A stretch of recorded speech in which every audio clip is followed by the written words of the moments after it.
This House is now in session. Minutes of the meeting held on Tuesday, 12 March 2019 and Wednesday, 20th of March 2019. Mr. Speaker, I beg to move that the minutes of the meeting held on Tuesday, 12 March 2019 be confirmed, and that the minutes of the meeting held on Wednesday, 20th of March 2019 be deferred. The question is that the minutes of the meeting held on Tuesday, 12th of March 2019 be confirmed, and the minutes of the meeting held on Wednesday, 20th of March 2019 to be deferred. All those honorable members in favor, please say aye. Those against, please say no. Meeting, the ayes have it. The minutes of the meeting held on 12th March 2019 are confirmed, and minutes of the meeting held on Wednesday, 20th March 2019 are deferred.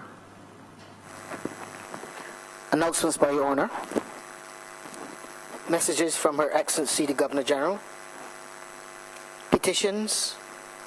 Papers.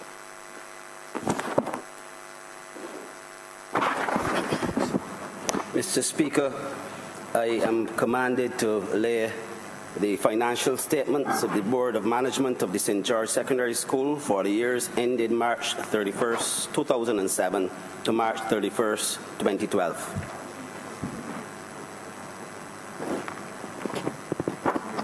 Government notices. Mr. Speaker, I beg to give notice of the Constitution Amendment Bill 2019, Constitution Amendment Bill 2019, and the Bail Amendment Bill 2019.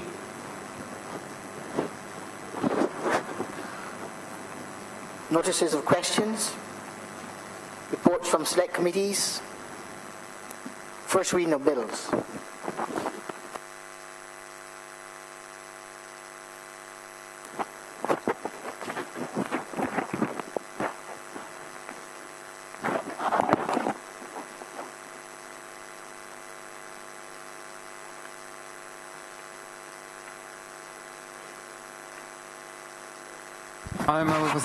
Mr. Speaker, I beg to move that the Constitution Amendment Bill 2019 be read a first time. The question is that the aforementioned bill be read a first time.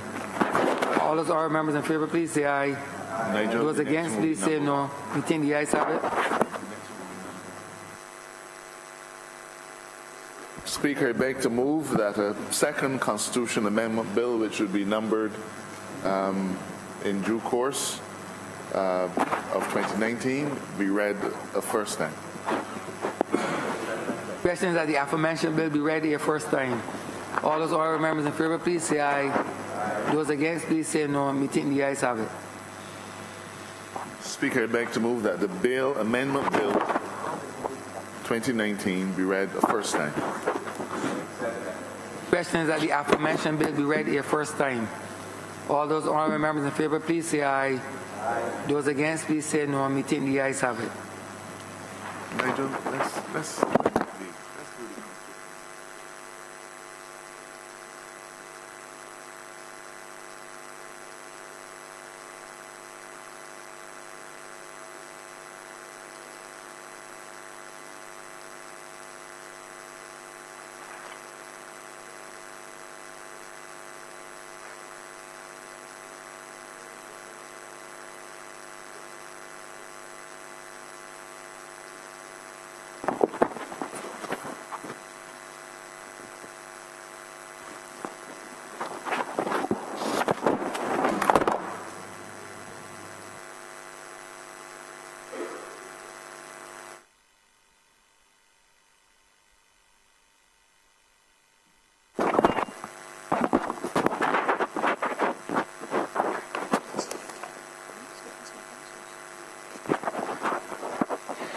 congratulatory and obituary speeches, personal explanations, motions for leave of absence, or replies to questions, notice of motions for the adjournment of the House on matters of urgent public importance, orders of the day.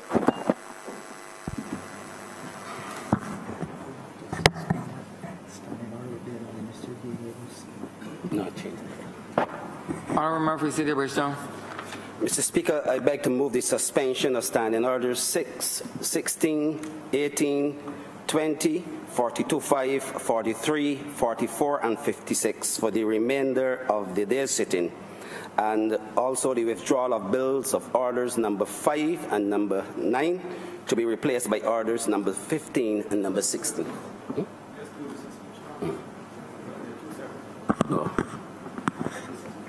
Question is that the aforementioned standing order be suspended for the remainder of the day's sitting. All those honorable members in favor, please say aye. Those against, please say no. Meeting the ayes have it. The aforementioned standing orders are so suspended.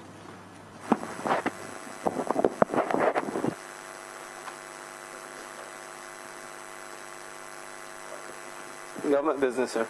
Government business is now the order of the day.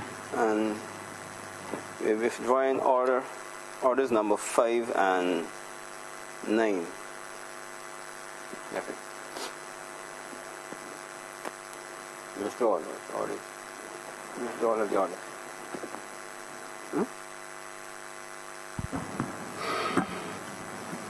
Mr. Speaker, I beg to move the withdrawal of bills of orders number 5 and 9 to be replaced by orders number 15 and 16.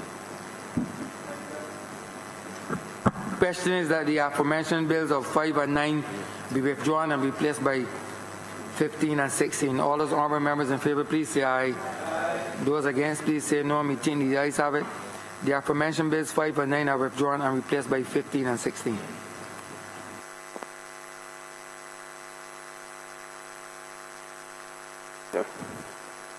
In the name of the Honorable Attorney General and Minister of Legal Affairs, to move the second reading of the Bail Amendment Bill 2019.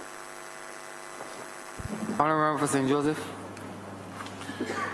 Mr. Speaker, the matter of bail in Barbados has caused some concern and consternation, especially over the past few years. I believe, sir, that before I get into the substance of it, it would be important for me to indicate to this honorable chamber the kind of landscape that we are now presented with, which has determined that we take this particular course of action to amend the Bail Act. Mr. Speaker, so the first question is what brings us here today? There's no doubt, sir, that the number of homicides, the number of murders that has taken place in Barbados since the year began is unprecedented in our history over the same period. We are now, Mr. Speaker, at 20 murders so far for the year. And in some instances, sir, these murders, they didn't take place evenly spaced over the last 3 months. In some weeks we've had, in some very narrow periods of time, you've had 3 over a period of 48 hours and the like. And therefore, Parliament is obliged to look at it from 2 sides. Are we doing enough to quell this apparent, this spate of crimes? And are we doing enough by way of proactive measures? Now, I've said repeatedly that we're not going to turn around in a period of 10 months the massive increase in violent crime and firearm crime that has been nurtured, perhaps unintentionally so, over the last 10 years. We would be fooling ourselves, sir, if we felt that in the space of 10 months we could overturn 10 years of decline and neglect. Perhaps it might be useful if I gave this chamber a number of statistics to demonstrate the movement in the figures in relation to murder, and especially in relation to firearm caused murder over the last 30 years. During the decade 1989 to 1998, and Mr. Speaker, I'd like to remind the Chamber that I shared these figures with Parliament and the wider Barbados during the estimates debate, but it bears repeating now. During the decade of 1989 to 1998, we had 184 homicides. In that 10-year period, 89 to 98, 184 homicides. But of those homicides, only 42 were caused by firearms. Only 42. And you know, sir, any death is a tragic one, and any death by firearm is one that particularly endangers our society. But how many of us would be willing to admit that you almost preferred 42 to the numbers that we have today? In the subsequent decade, Mr. Speaker, and that decade is 1999 to 2008, there were a total of 267 homicides, and in that period, 101 were caused by firearms. 101, sir. In the decade ending last year, we had a marginal decline in the number of homicides, 260. But, Mr. Speaker, 140 of those homicides, more than half, sir, were caused by firearms. So that demonstrates clearly two things, I believe: that there's been a gradual increase in the number of firearms each year, but particularly worrisome is the association, there's been a gradual increase in the number of murders, but particularly worrisome, sir, is the direct association between those murders and the use of firearms. We go from 40 out of 180 to 142, sir, out of 140 out of 260. This increase in the use of firearms is replicated when you look at the general firearm statistics that have been compiled. Between the year 2010 and 2017, in that period, that 7-year period, there were 2,908 victims of firearm-related crimes. 2,908, sir, just shy of 3,000 Barbadians and perhaps some visitors who were victims of firearm-related crimes. And during that period, sir, 1,836 persons were arrested and charged with firearm-related crimes.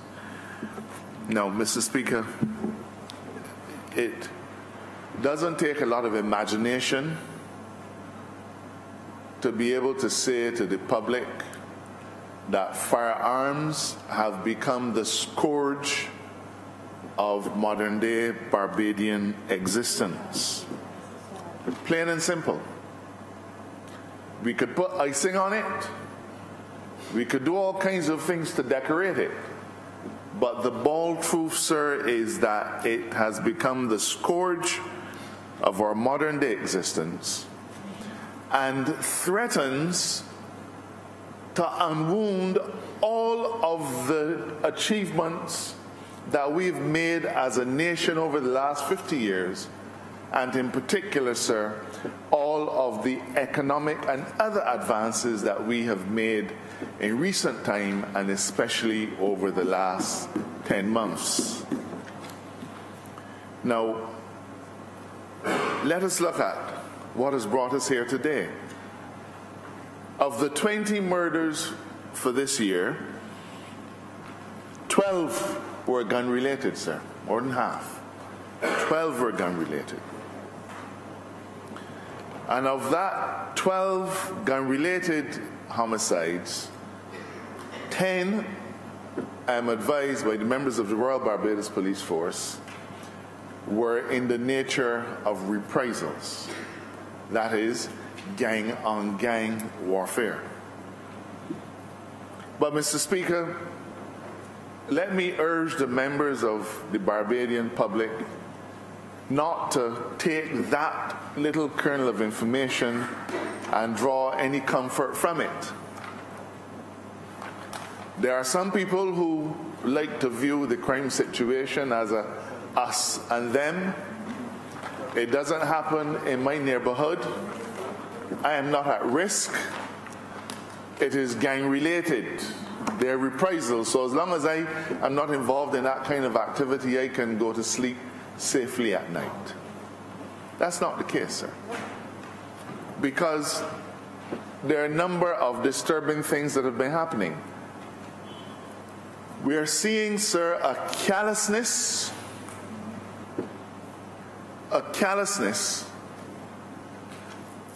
in the individuals who are committing these crimes.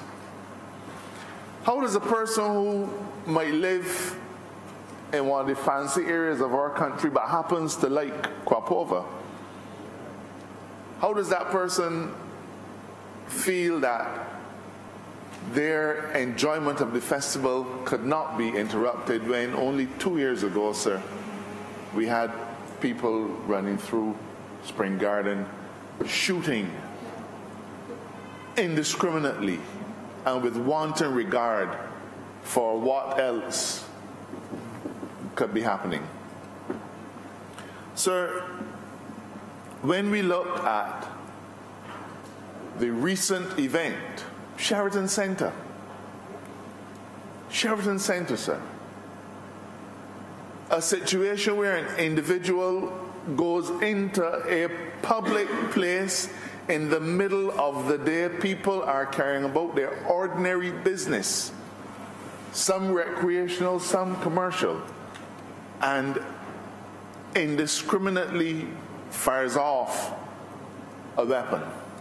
Mr. Speaker, that should tell you, that should tell every Barbadian, that there is no longer any reason behind thinking that we are in some kind of a cocoon and that it can't affect us. Mr. Speaker, in this context, we now have to ask, what is our response? But before I tell you about that response, sir, I think it's important to deal with the question of bail and what it has become. Mr. Speaker, in 1996, this Parliament passed a Bail Act which, for the first time, put the grant of bail on a statutory footing in Barbados. Now, we've never been fearful of embracing developments in law, nor have we ever been fearful in approaching these matters in an orderly fashion. And in 1996, sir, when the Bail Act was passed, it provided that any defendant in a case could get bail in certain circumstances. Now, conventional wisdom over the years, conventional legal thinking over the years, was that a person accused of murder could not get bail. And even though the law was changed in 1996 to permit it, in fact, the first time that anybody applied for bail on a murder charge was in the year 2007. And that person, 11 years later, sir, that person was granted bail, especially because of the fact that his trial had by then been delayed for 7 years. But, sir, that opened the proverbial Pandora's box. And while I do not criticize the judge in any way, very well regarded judicial officer of Barbados, who's gone on to serve the region Court of Appeal judge in the Bahamas and elsewhere, and who continues to serve the region well, sir. Solid legal reasoning, but the problem is, sir, that when once that door was open, we couldn't get it shut back. And so, Mr. Speaker, over the years, and with increasing frequency, individuals charged with murder have been applying to our High Court and have been getting bail, sir. Permit me to share with you some of the recent statistics, and I'm only going to go back 4 years, in relation to the nature and the amount of bail applications that were granted in respect of, firstly, firearms, and secondly, murders. I'm setting the context, I hope. In the year 2016, sir,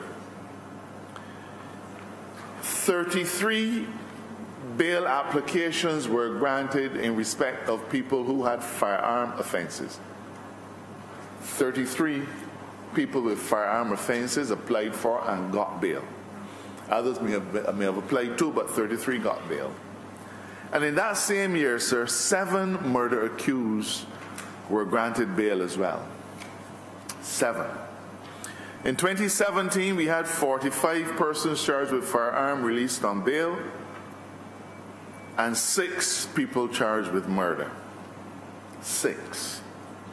In 2018, we had 38 people charged with firearm offenses released on bail, and in the same year, sir, 9 people charged with murder were also released on bail. And thus far for the year, at the same time, sir, that we have 12 gun-related homicides for the year, coincidentally, we have 12 people charged with firearm offenses being released on bail, and we have 4 persons charged with murder being released on bail. That is as at today, sir, the 2nd day of April 2019. Now, Mr. Speaker, I promise you that this is not to be a debate on statistics. But if anything, sir, there's a set of numbers that I think should really matter to our society, and should matter to our society more than the number of people who got bail and the number of people who got charged with this, sir. And those numbers, Mr. Speaker, are the ages of some of these young men. The ages, sir. The young man who was charged with the homicide in Sheraton Center 2 Thursdays ago, or I should say Thursday before last, he is 21 years old. He is 21 years old, sir. This same young man, charged with the murder in Sheraton Center, was out on bail for an earlier murder, sir.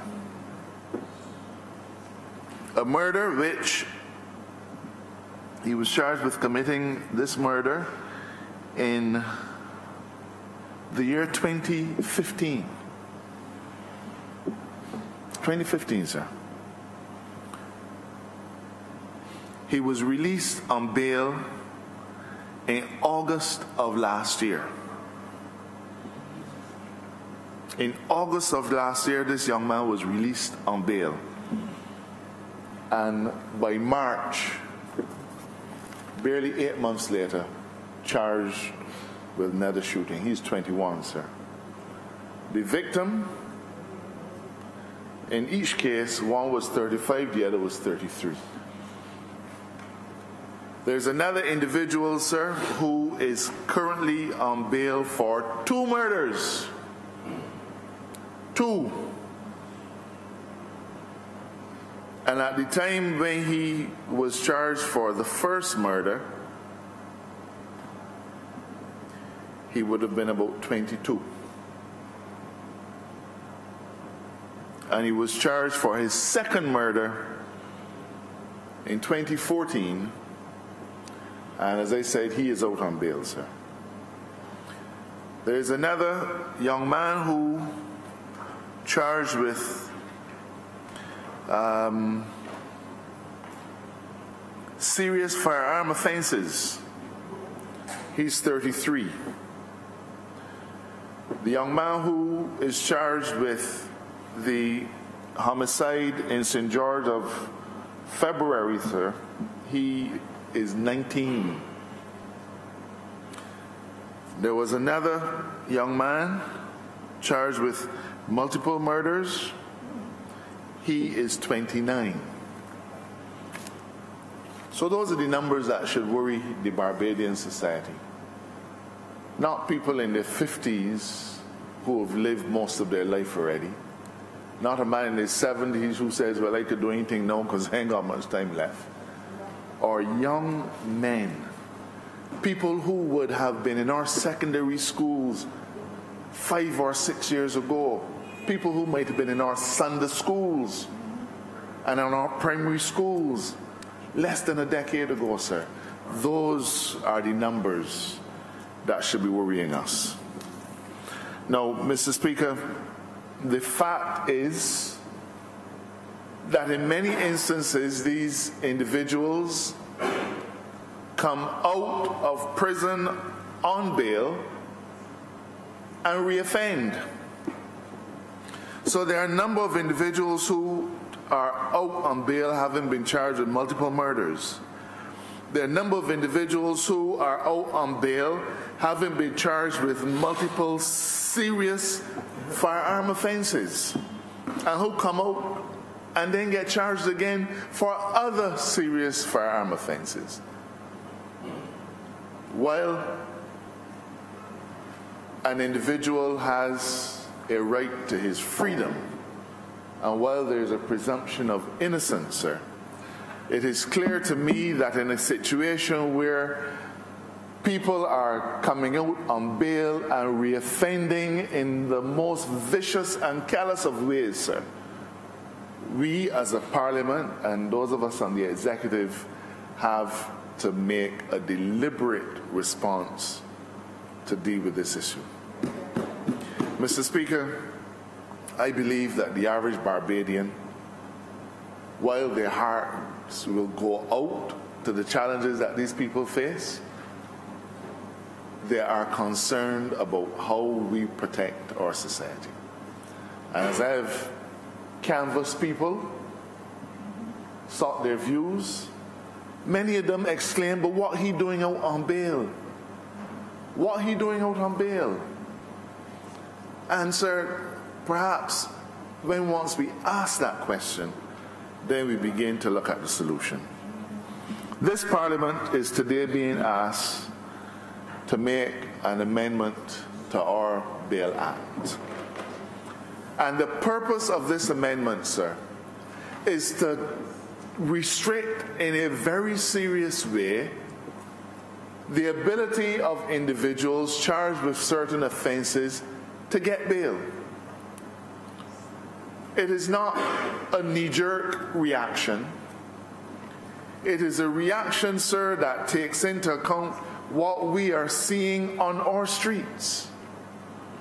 And I'm not going to try to prejudice anybody, but would it surprise you, Mr. Speaker, to hear that many of the people who are charged with murder offenses and come out on bail, not only are they charged with subsequent not only are they charged with subsequent murders, but in many instances, sir, they are prime suspects in yet other murders. Not calling any names, I'm not going to prejudice anybody.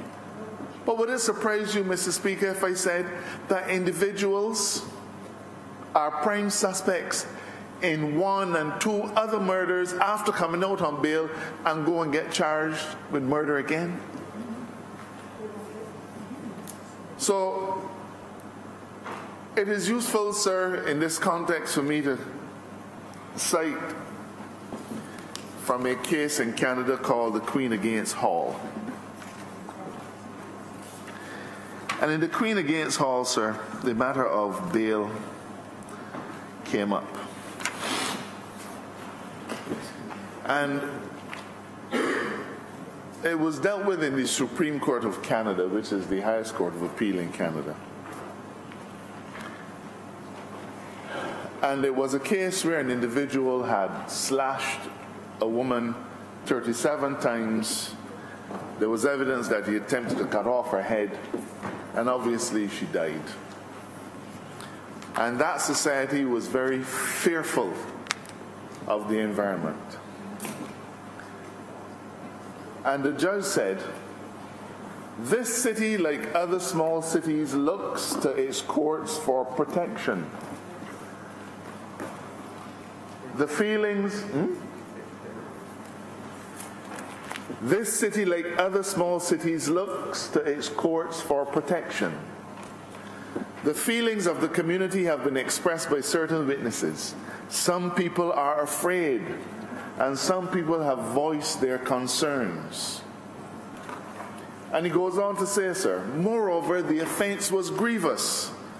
There is no higher or worse crime in this country than first-degree murder. A lot of similarities here, sir. Because Barbadians too recognize that there is no crime worse than the intentional taking of another person's life. And the statement of the judge, when he considered the fear that had begun to engulf that particular Canadian community, he said the people are looking to the courts for protection. Now, Mr. Speaker, bail is granted by our High Court judges. And I'm not here to bash anyone today, so let me make that clear. Judges act on information put before them. But there is a higher calling that they're required, in my view, to take into account, sir. And I can empathize with people when they ask the question, what is that individual doing out on bail? Because when the Bail Act is considered, the court is to have regard, I'm talking about the Act as it is now, sir. The court is to have regard to the nature and seriousness of the offense. The nature and seriousness of the offense. The court has to look at that before making a decision on whether to grant bail or not. It also has to look at the character, antecedents, associations, and community ties of the defendant, sir. Character, associations, antecedents, and community ties of the defendants. So our judges are required under the law to consider, well, you may say that character could mean just about anything. But antecedents takes into account what you've already been charged with. So you got to look at the antecedents. So a person who has already been charged with murder and is out on bail, a court ought to be looking and say, wait a minute. You already on bail for murder and charged with another murder. And the court is also able to look under our law. In fact, it is required to look under our law at the associations of the defendant. Sir, if that is the YMCA, so be it. But I believe, sir, that the associations that the court should be principally concerned with here would be such things as gang involvement. Those are the kinds of issues that have to be considered by the court. The court, under this section, is also required to look at the strength of the evidence of his having committed the offense. This is not Dale Marshall speaking, this is the Parliament of Barbados speaking. The court must look at the evidence, the strength of the evidence. So in a case where the strength of the evidence tips in favor of a conviction, a court would be hard-pressed to grant somebody bail. And I can't tell anybody what to do, but certainly one would consider that if you commit a shooting and there are cameras and so on that have captured you, then I don't know how much stronger evidence a person could want. But, sir, despite these strictures, people still seem to be getting bail in circumstances where the communities are feeling that when they look to the courts for protection, that they're not getting it. And that's the problem, sir. Our communities, and that's what the judge said, the communities look to the courts for protection. But our communities are not feeling as if the court is affording them the level of protection that they require. In these circumstances, sir, the legislative is being invited today to take a decision to intervene by providing, Mr. Speaker, by enacting that in any case where a person is charged with murder, treason and high treason, but those have always been in the Act, so that's not new, or an offense under the Firearms Act which is punishable with imprisonment for 10 years or more, that such a person shall not be granted bail unless 24 months have passed.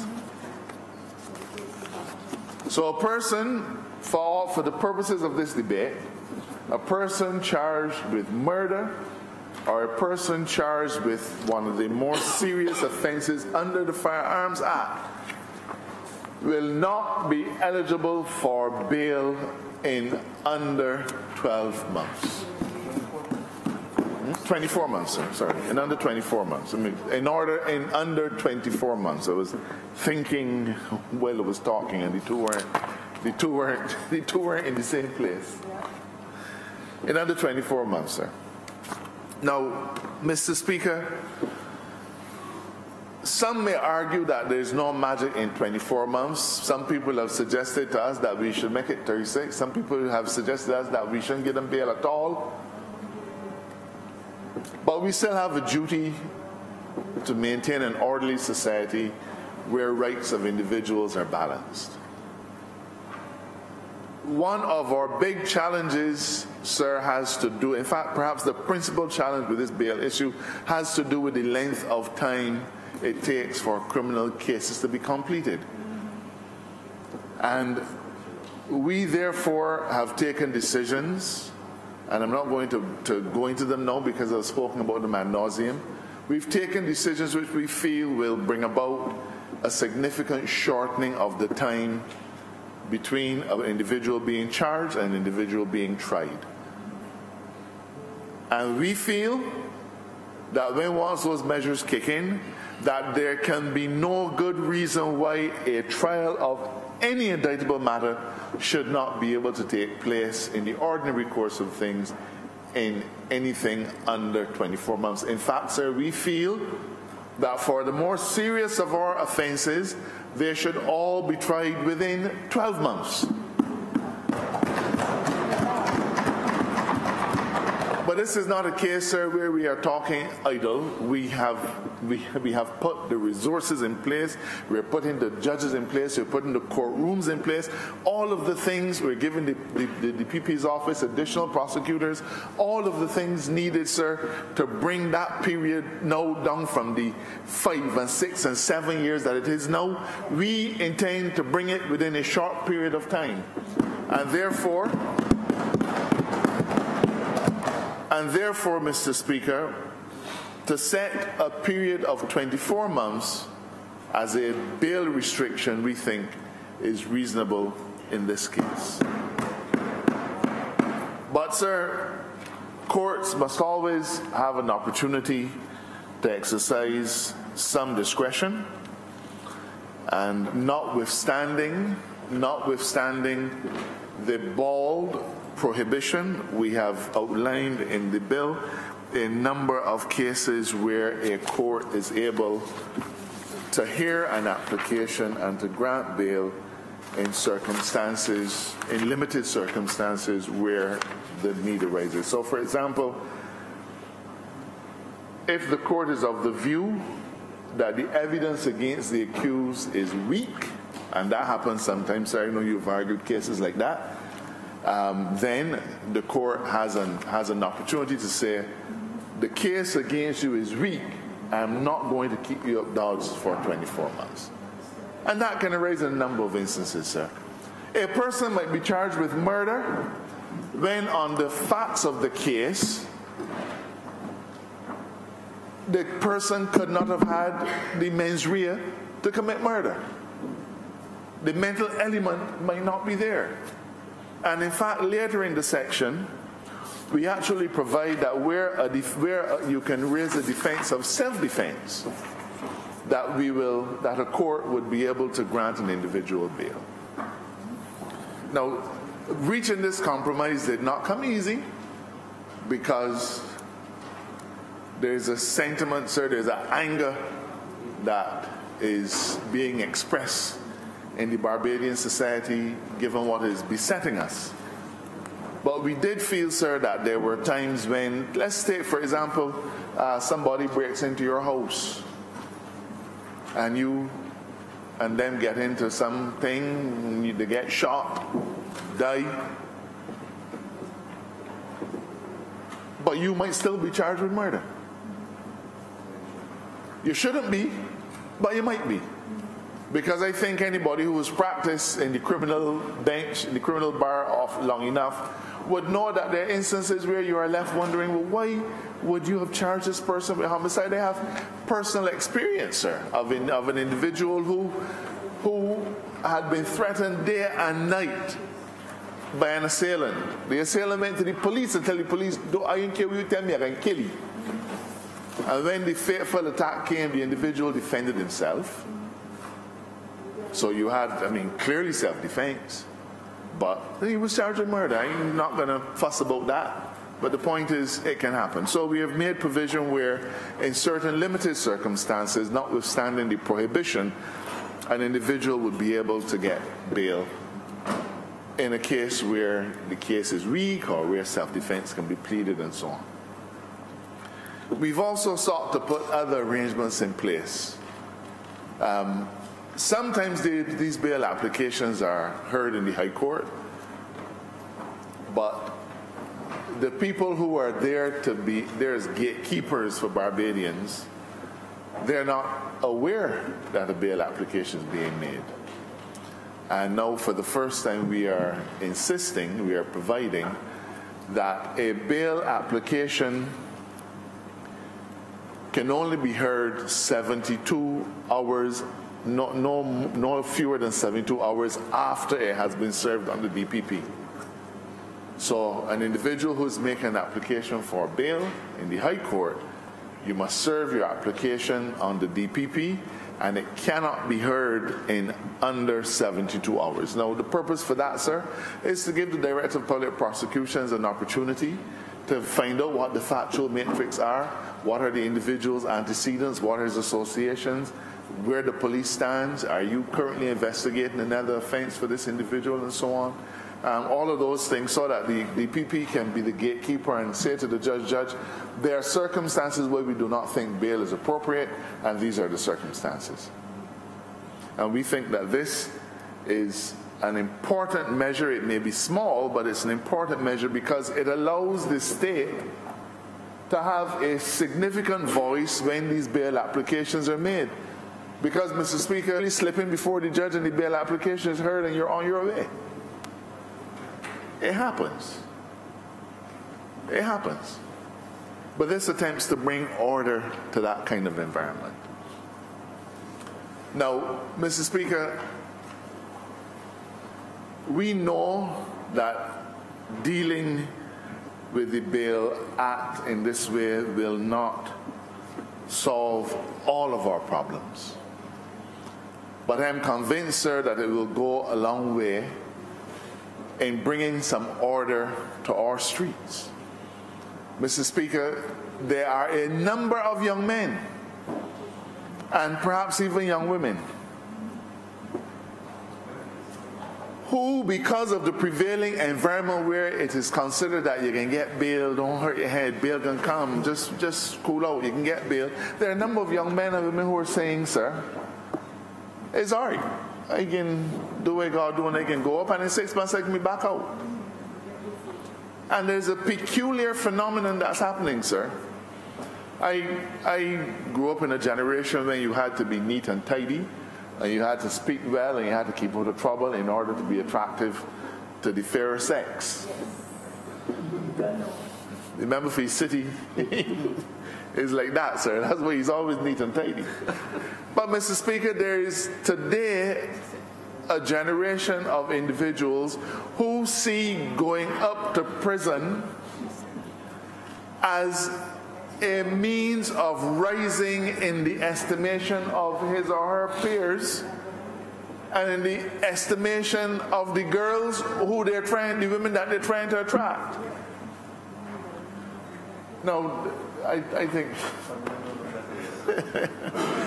somebody might call the conservative people in here popes, but sir, in our society, our young men are rendered more appealing to young girls if they went up to Dodge for 3 months. He get bail and he comes back out as a celebrity.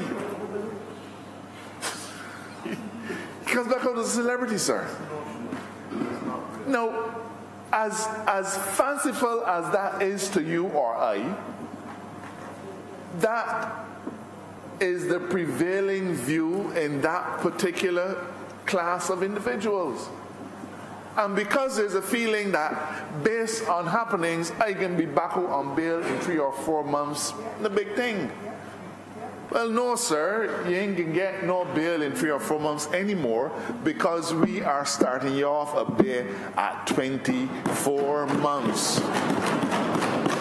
So if you want to go and shoot somebody and feel that you could go up and be back out in a few months on bail and be a celebrity, think again. Now, after the 24-month period, you are now entitled to apply for bail.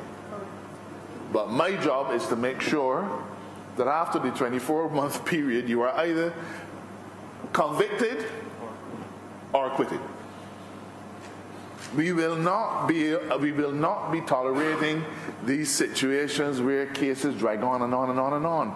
So as far as I'm concerned, as far as this executive is concerned, as far as this chamber is concerned, that circumstance will not obtain. Within 24 months, you should either be free or serving time, one or the other. So the people who feel that going up to Dodge will bestow on them some kind of celebrity status, well, I don't know, but I would like to suggest that as of this week, you need to think again. You may be a celebrity up there, but by the time you manage to get back out, if a stiff sentence is imposed on you after conviction, after conviction, the people that you were running with won't remember you. You hopefully will be a changed man or woman when you come back out, sir. Mr. Speaker, I don't think that this is a matter that requires any long convincing of the chamber. But I do feel it's important to put before this House another matter, sir. Any intervention in relation to firearms, it has to be well thought out, and it has to be multidimensional. We have increased the patrols. Our police officers have given up time. They have been scoring some success in terms of finding firearms in their searches.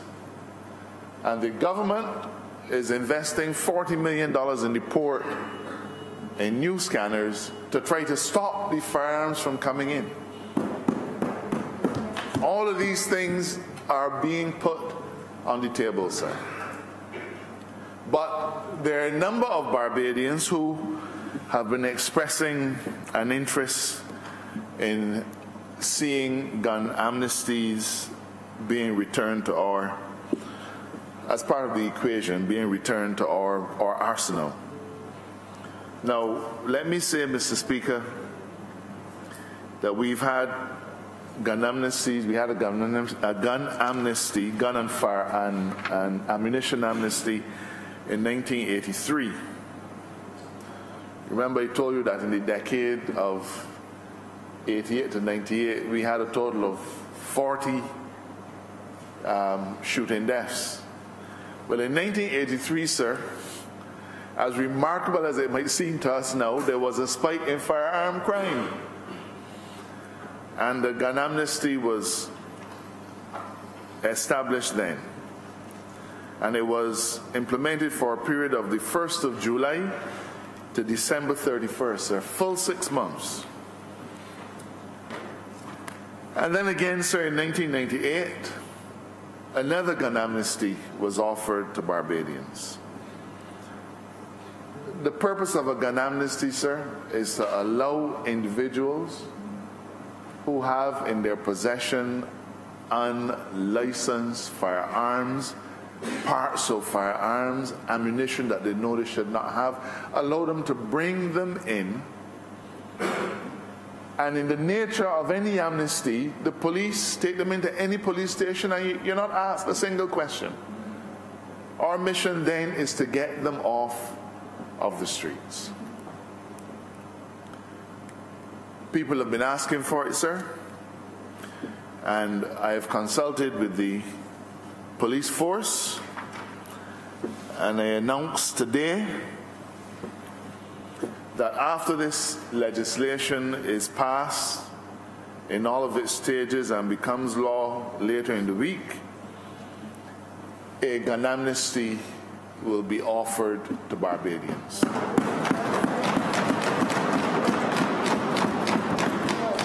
But let me make it clear, sir. In 1983, the gun amnesty was for 6 months. In 1983, I think the member for the city had just left the University of Waterford, and I was preparing to leave. The Prime Minister had just left and gone to London. In 1983, sir. In 1983, the member for Christchurch West had not yet done the common entrance exam. In 1983, sir, things were very different then. This firearm amnesty, sir, guns and ammunition, will not be so generous. You have a week. A week, sir. Anybody who has in their possession an unlawful firearm or ammunition, the amnesty runs from Sunday 7th of April 2019 until Saturday 13th April 2019 at midnight. At midnight, sir, gloves are off.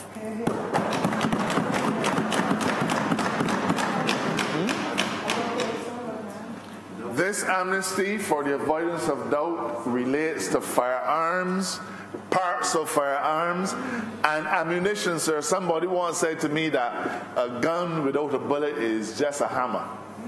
Well, sir, we want the hammers and we want the nails. But it's just a week, sir. Because if you have an unlicensed firearm, it does not take you 6 months to figure out whether or not you want to hand it in. Can't take 6 months, sir. We're not sending out anybody to go and look for firearms.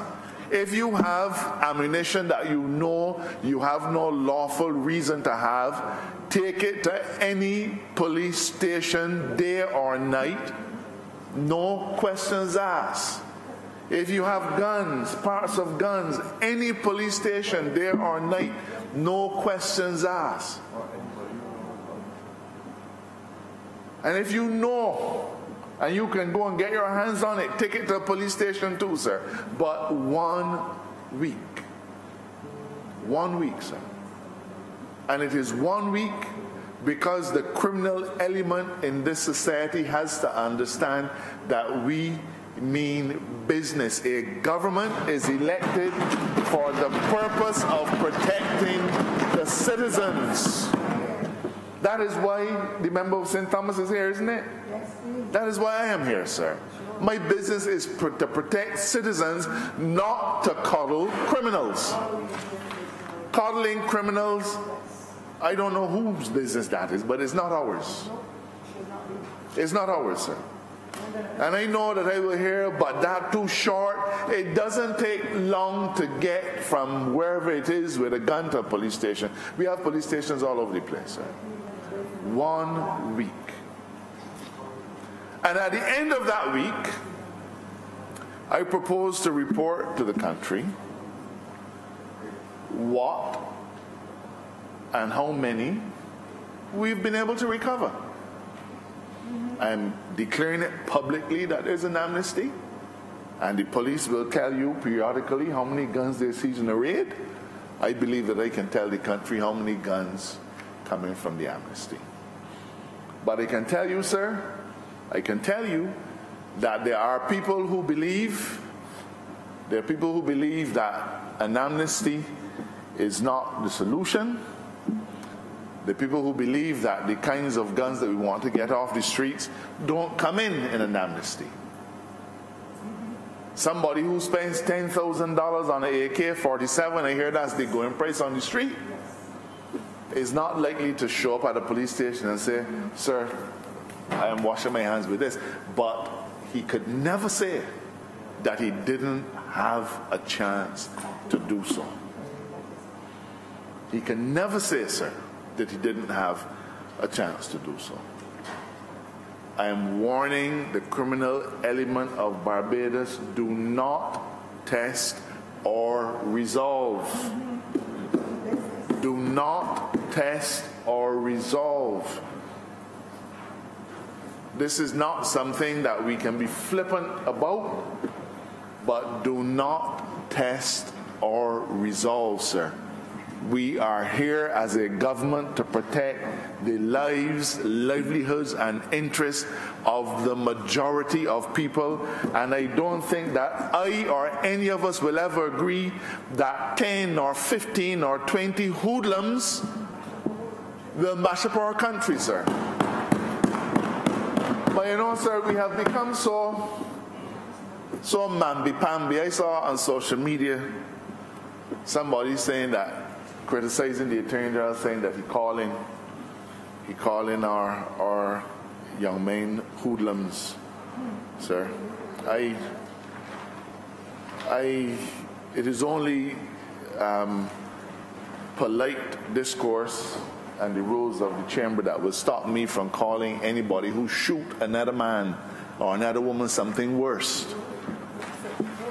But we have become so mamby-pamby that even to dare to call somebody who walk around with a gun and shoot a person in a public place a hoodlum, you know, that's the society we are in now. People take offense at that, sir. People take offense at that. Do not test or resolve. Mr. Speaker, I believe that this bill gives an opportunity for us as a parliament to send a signal to the country that we are absolutely serious about protecting our streets. It will serve to put a regime in place that will strengthen the hands of the judges. Some may say that it may, in some ways, tie the hands of the judges. But I want to tell this chamber that one of the conditions that you will find in this new bill is that the court, and for those of you who are looking at the bill, it's at the top of page 5, sir. We're adding in another sub-paragraph which says that in looking at the question of bail and in considering whether to refuse bail or not, that the court should take into account also the need to maintain confidence in the administration of justice. And as I come to a close, sir, I said to you that in the case of the Queen against Hall, the Supreme Court of Canada said quite clearly that the people look to the courts for protection.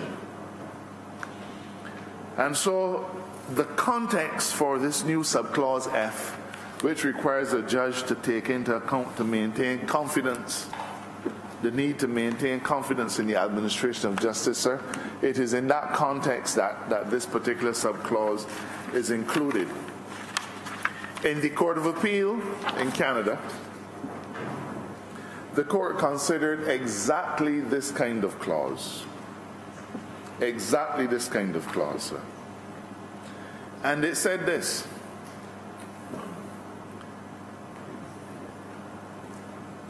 on the facts of this case, and I'm going to read a bit, so I hope you will stay with me. The facts of this case offer convincing proof that in some circumstances it may be necessary to the proper functioning of the bail system, and more broadly the justice system, to deny bail even where there is no risk the accused will not attend trial or may reoffend. Boland J. and strong and cogent evidence found that detention was necessary to maintain confidence in the administration of justice. The crime was heinous and unexplained. The evidence tying the accused to the crime was very strong. People in the community were afraid. The provision at issue serves an important purpose to maintain confidence in the administration of justice in the circumstances such as these. Therefore, the Parliament provided for the denial of bail where the situation, when viewed objectively, where the court has decided that to allow an accused to be released in the community on bail in the face of heinous crime and overwhelming evidence may erode the public's confidence in the administration of justice. He goes on, where justice is not seen to be done by the public, confidence in the bail system and more generally the entire system of justice may falter. Where the public's confidence has reasonably been called into question, dangers such as public unrest and vigilantism may emerge. Public confidence is essential to the proper functioning of the bail system and the justice system as a whole. And he quotes from another case, to maintain the rule of law, a core value of our society, it is necessary to maintain respect for the law and the courts. So the point is, sir, that this Supreme Court of Canada argued that in a situation where a court has the opportunity to consider the confidence in the judicial system and the confidence in our system of justice, it may be appropriate to take that into account when making a determination on bail, sir. And I think that this hit the nail on the head, because when I talk to my constituents and they ask me, why he out on bail? Why he out on bail and killing people? They're demonstrating to me, sir, that they're looking to the courts for protection. And it is their view, though perhaps not expressed, that the courts have not been serving that purpose. Mr. Speaker, this bill has been drafted in such a way as to require a constitutional majority. It is drafted in this way because our Constitution recognizes the importance of the liberty of the subject, and it recognizes the presumption of innocence. But all constitutions, Mr. Speaker, must give way to the significant needs of a society and the importance of protecting its people. It has been said time and time again that no constitutional right is paramount. None. Because you must always be able to abridge in a reasonable way those rights in order to protect the larger interests of the society. Mr. Speaker, I end with one further thing. It has never been the part of any administration in Barbados to take the various arms of government into its confidence. For generation after generation, cabinets have made decisions, parliamentary process has ensued, and the people of Barbados were subject to a decision making that sometimes they weren't always too clear on. We in this administration have determined that every single member of parliament, whether you are an opposition member, an opposition senator, or an independent senator, has a right to understand in serious circumstances what is facing our country, so that you will have those things in mind when you are asked to do the extraordinary. I have been in Parliament not as long as many, but in this particular house, longer than most. Longer than most, sir. And the Prime Minister could tell you that we've come to Parliament amending constitutional provisions, but we've never gone to the trouble of embracing the others in Parliament and trying to explain to them why we feel there's a need to do this. On Thursday last week, under the chairmanship of the Prime Minister, we met with all of the parliamentarians, again, because we did it before. And we sought to explain that this particular statute, which requires a constitutional majority, a suite of statutes, is being brought to Parliament, firstly, in short order, because this is something that we consider urgent. And therefore we felt it was necessary to say to them, this is not something that we're going to treat by way of any extended parliamentary process. Secondly, we wanted to explain to them the reason for the urgency. And the reason for the urgency, sir, is that we need, as a parliament, to put steps in place to assist the police and even the courts in helping us to wrestle the scourge of murders and firearm offenses to the ground. That is the context. Mr. Speaker, we're asking all of Barbados to join with us in this endeavor. We've asked Parliament to do so. We've asked the opposition to do so. We've asked the independent senators to do so, sir. Because this is not about the Barbados Labour Party. You know, when the shootings were taking place, I was the opposition spokesperson on law and order. I repeatedly said that as an opposition, we will support any reasonable measure, whether financial or otherwise, to help to rescue our society. That was the stance of the opposition then. It wasn't gallerying. We said it publicly. We reached out a hand to the government and said, we are willing to work with you. We've reached out to former commissioners of police and said to them, come and join us in this fight. We are a government, sir, that is working night and day, but at the end of the day, if the rest of Barbados does not band with us, we may well lose this battle. And, sir, for all who are within earshot, for all who can see us, this is not a political fight. This is not a Barbados against the leader of the Barbados Labour Party against the leader of the opposition, against the DLP, against the UPP, sir. Because at the end of it all, the people who we all want to protect are Barbadians, regardless of who they voted for when they went to the polls. You see, sir, you can only vote if you're over 18. But we have to fight for the 1-year-olds and the 2-year-olds and the 10-year-olds and the 15-year-olds. All of those individuals who we have to mold now, who we have to try to orient in order to save not just our society today, but our society for generations to come. I urge all of my colleagues in this chamber to support this amendment. I do not believe it to be draconian. I believe it to be vital to us being able to deal with the challenges that we face. I commend it to the opposition. I commend it to the members of the upper house. I commend it to Barbados. It is a sincere effort and an urgent effort to help an entire country face a brighter tomorrow. I am obliged to you.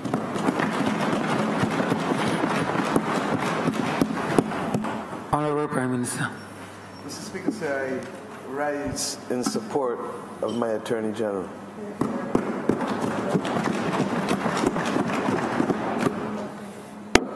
And I do so, sir, first and foremost, as Prime Minister,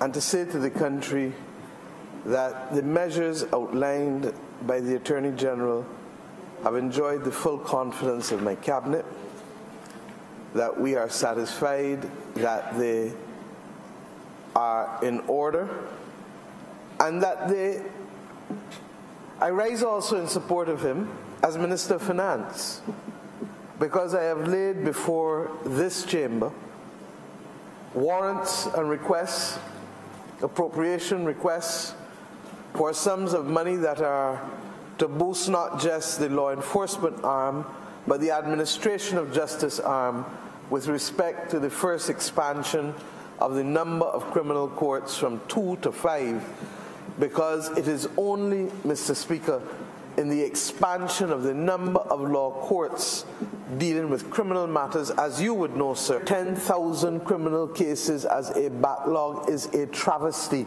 and a sad reflection on where this country has reached. That we are prepared to wrestle down the most urgent and serious of these cases is absolutely critical.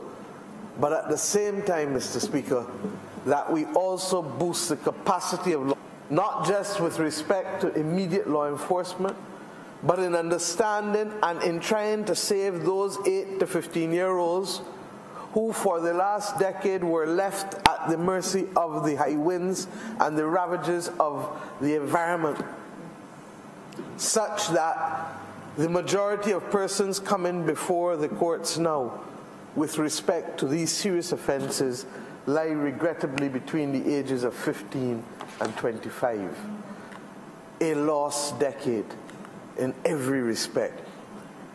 I rise in support of the Attorney General with respect to the defense of the Constitution. Because our Constitution, sir, is premised first and foremost on the protection of the state. And it protects the public interest in almost every aspect of the Constitution, recognizing that even as we view the state as the collective of individuals, that the individual rights must never trump those of the state. And I go further, sir, because as a former Attorney General too, I know what it is to have to balance the rights of the state versus the rights of the individual. And those who drafted our Constitution recognized that there will always be derogations from the individual rights to protect the rights of the collective. If not, who says whose right, yours or mine, is to dominate? Whose right, yours or his? Yours or hers? And there's a point at which, therefore, the defense of public safety and national security, the defense of public health. Most people in Barbados do not know that the most powerful person in this country is not the Commissioner of Police, is not the Chief Justice, is not the Prime Minister, is in fact the Chief Medical Officer, who can shut down anywhere at any time without explanation to anybody in defense of the public health of this country.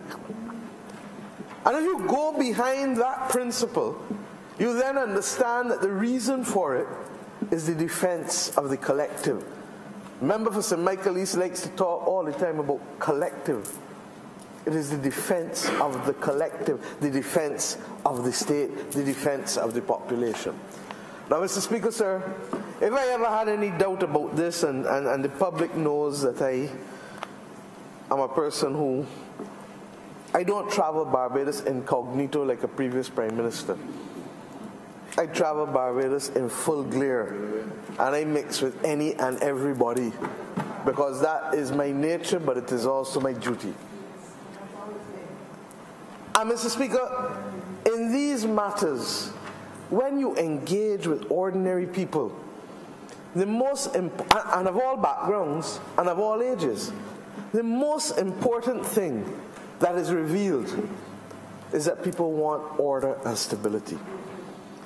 Even among those who may ultimately find themselves within the arms of the law, because like you, sir, my practice of the law when it occurred was primarily based on a criminal practice at the bar. And we know